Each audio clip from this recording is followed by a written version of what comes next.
خدا را اپنے آپ کو بے چین نہ کرو، بے قرار نہ کرو، بے سکون نہ کرو، رب کی یاد میں آ جاؤ، درود و سلام میں آ جاؤ، نعت کے حسن میں آؤ، تلاوت کی دنیا میں آؤ، سجدوں کے نور میں آؤ، آؤ کبھی کھول کے دل مسجد کی صفائیاں کریں، آؤ نہ کبھی کوئی بوڑھا دادی نانی دادا ان کے پاس بیٹھ کے پیر دبا کے اللہ کو راضی کریں۔ یہ کیف والی جگہ ہیں، یہ سرور والی جگہ۔ اتنی بے چین ہماری زندگی ہے، بے قرار ہے، تڑپتے ہوئے لوگ، لڑتے ہوئے لوگ، ایسے لگتا ہے اب ایک دوسرے کا گریبان تھام لیں گے، بے قرار بے چین۔ کسی کو انتظار کا کہا جانا کہ 10-20 منٹ کسی کا انتظار کرو، تو بعض لوگوں مجھے ایسے لگتا ہے جیسے ان کا کلیجہ پھٹ جائے گا، ڈاکٹر کے انتظار میں بیٹھے ہیں تو بڑے پریشان ہیں۔ کسی کو ملنے گئے ہیں کو آدھا گھنٹہ بیٹھنا پڑ گیا تو بڑی دقت میں ہیں۔ اپنے آپ کو سکون دیں۔ آپ یقین کریں بڑا مزہ آتا ہے، کبھی کسی کا انتظار کرنا پڑے تو 2-4 تسبیح درود شریف پڑھی جاتی ہے، یعنی ذوق بن جاتا ہے کہ چلو اللہ نے موقع دیا ہے، کوئی سرکار کو یاد کر لیں، تنہائی مل گئی۔ ہمارا مزاج جس سختی کا شکار ہے، وہ سختی آہستہ آہستہ ہمیں زیادہ آزمائش میں ڈال گئی۔ تو میرے بھائی زندگی میں اطمینان حسن ہے، اور وہ سب سے زیادہ اللہ کی یاد میں ملتا ہے، وہ سب سے زیادہ رب کریم کے ذکر میں۔ سب سے زیادہ جو چاہتا ہے نا دل ٹھنڈا رہے، زبان میٹھی رہے، وہ مدینے والے محبوب پہ درود و سلام پڑھا کرے، وہ حضور پہ درود و سلام پڑھا کرے، زبان میٹھی رہے گی۔ میرا ذاتی تجربہ ہے کہ جو آدمی اپنے اخلاق سنوارنا چاہے وہ حضور پہ درود شریف پڑھے، جو اپنے اخلاق سنوارنا چاہے، طبیعت کو ٹھنڈا رکھنا چاہے، وہ درود شریف پڑھے، اس کا دل سکون میں آئے گا۔ کچھ کام اور ہیں زندگی میں اطمینان کے لیے، ان کا ہونا بھی بڑا ضروری ہے۔ سب سے پہلے اگر آپ چاہتے ہیں نا زندگی میں سکون ہو تو حقیقتوں کا سامنا کرنا سیکھیں۔ آپ جو ہیں وہ رہنا سیکھیں، جو آپ نہیں ہیں وہ بننے کی کوشش نہ کریں۔ حقیقت کا سامنا کرو گے تو زندگی اطمینان میں آ جائے گی۔ ہم نے نا بہانے بنا لیے ہیں، ہیلے بنا لیے، جھوٹ کے سہارے اپنے آپ کو اونچا کر لیا۔ ایک آدمی سے کہا جاتا ہے تو رشوت نہ لے، تو کہتا ہے میں غریبوں سے نہیں لیتا۔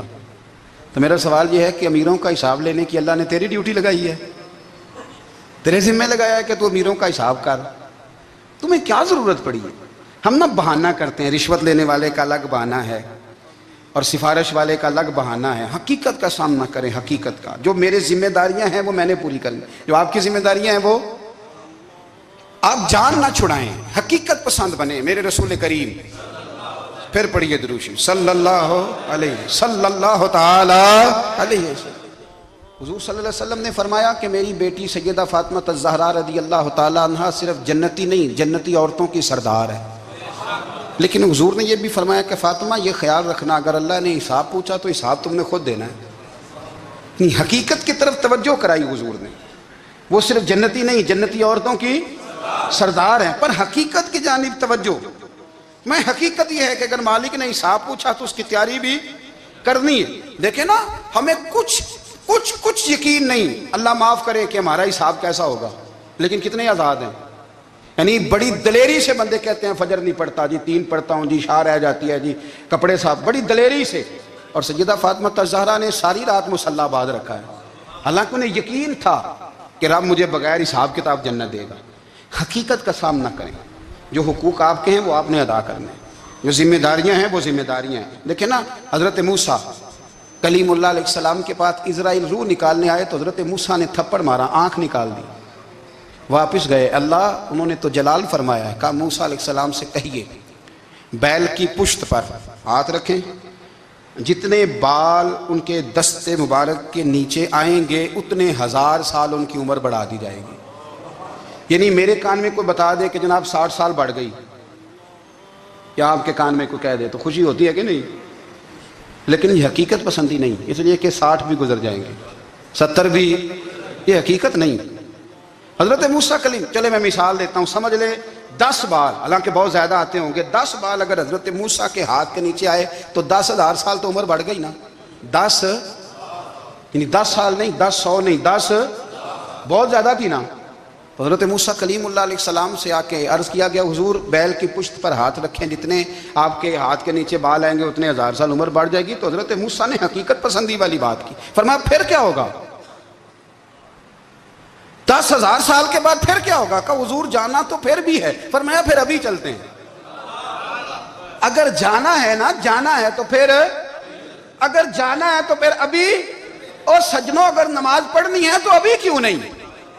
اگر داڑھی رکھنی ہے تو پھر رمضان کا انتظار کیوں کریں؟ ابھی کیوں نہیں؟ اگر سچ بولنا ہے تو پھر، اگر رزق حلال کھانا ہے تو پھر انتظار کا ہے گا؟ حقیقت ہوتی ہے، بہانہ ہوتا ہے، حقیقت چھپ نہیں سکتی بناوٹ کے اصولوں سے، کیونکہ خوشبو آ نہیں سکتی کبھی کاغذ کے پھولوں سے، یہ بات یاد رکھیں۔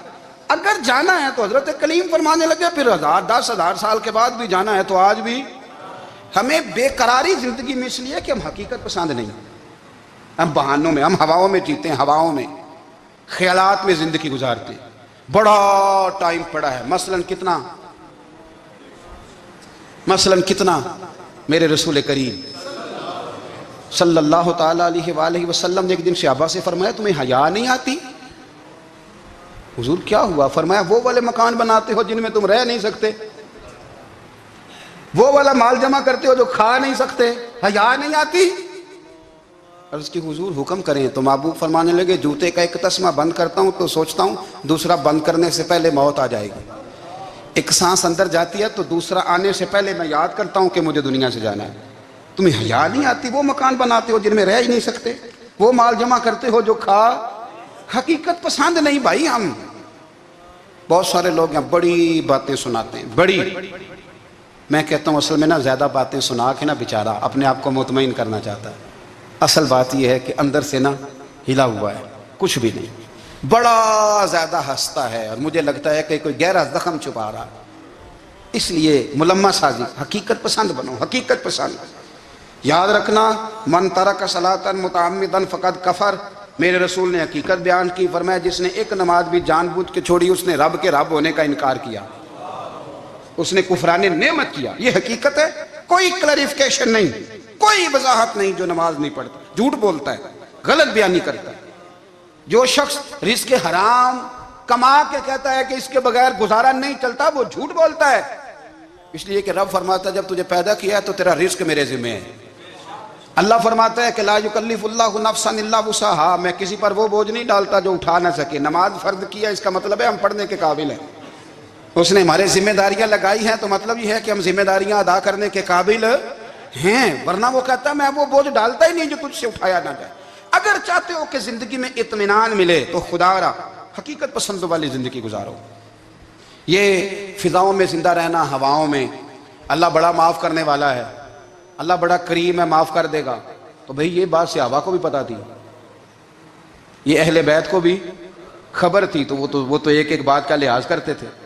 یہ غوث اعظم کو بھی پتا تھی، یہ ان کے والد کو بھی پتا تھی، جنہوں نے کسی کا ایک سیب کھا لیا تھا تو 12 سال اس کے گھر میں نوکری کرتے رہے، انہیں نہیں پتا تھا اللہ بڑا کریم ہے معاف کر دے گا، ایک سیب ہی ہے نا۔ تو حقیقت پسندی آپ کو سکون دے گی، اور اگر آپ نے اپنے آپ کو غیر مطمئن کیا ہوا ہے، بات کچھ اور ہے، اور آپ نے اپنے آپ کو ڈال کسی اور طرف لیا ہے، تو پھر آپ کو سکون مل سکتا؟ سکون حقیقت پسندی میں، اصل میں سکون ہوتا ہے، اداکاری میں سکون نہیں ہوتا۔ تیسری بات سنیں، اگر آپ چاہتے ہیں زندگی میں مطمئن رہیں تو دنیا داروں سے امیدیں توڑ دیں، اللہ اور اس کے رسول سے امید وابستہ کریں، اولیاء اللہ سے امیدیں وابستہ کریں، صحابہ اور اہل بیت سے امیدیں، اللہ اور اللہ والوں سے امیدیں، دنیا داروں سے امیدیں۔ آپ کو پتہ ہے دنیا دار کی تباہی کب ہوتی ہے؟ جب انہیں خوش آمدی مل جاتا ہے۔ چودھری کا بیڑا اس وقت غرق ہوتا ہے جب اسے چودھری کہنے والے زیادہ ہو جاتے ہیں۔ سیٹھ صاحب اور نواب صاحب بیچارے تباہ تب ہوتے ہیں بھولے پن میں، جب ان کے دائیں بائیں ریلا ہوتا ہے سیٹھ صاحب کہنے کا، لوگ انہیں کھانا چاہتے ہیں، پیار ان کا نہیں ہوتا، ان کی جیب کا ہوتا ہے، محبت ان سے نہیں ہوتی، ان کی کرسی سے ہوتی ہے، ضروریات کا پیار ہوتا ہے، تباہ کر دیا جاتا ہے۔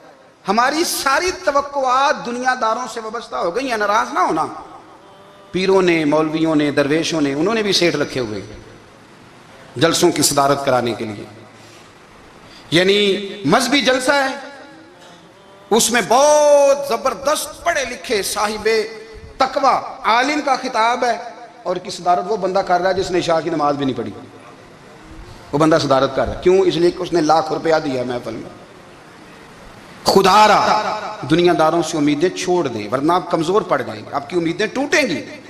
کتنا کمزور ہے وہ شخص دو چار ہزار کے لیے کسی بندے کی چاپلوسی کرتا ہے، اس کے پیچھے بھاگتا ہے، خوش آمدیں کرتا ہے، تھوڑے سے نوٹوں کے لیے،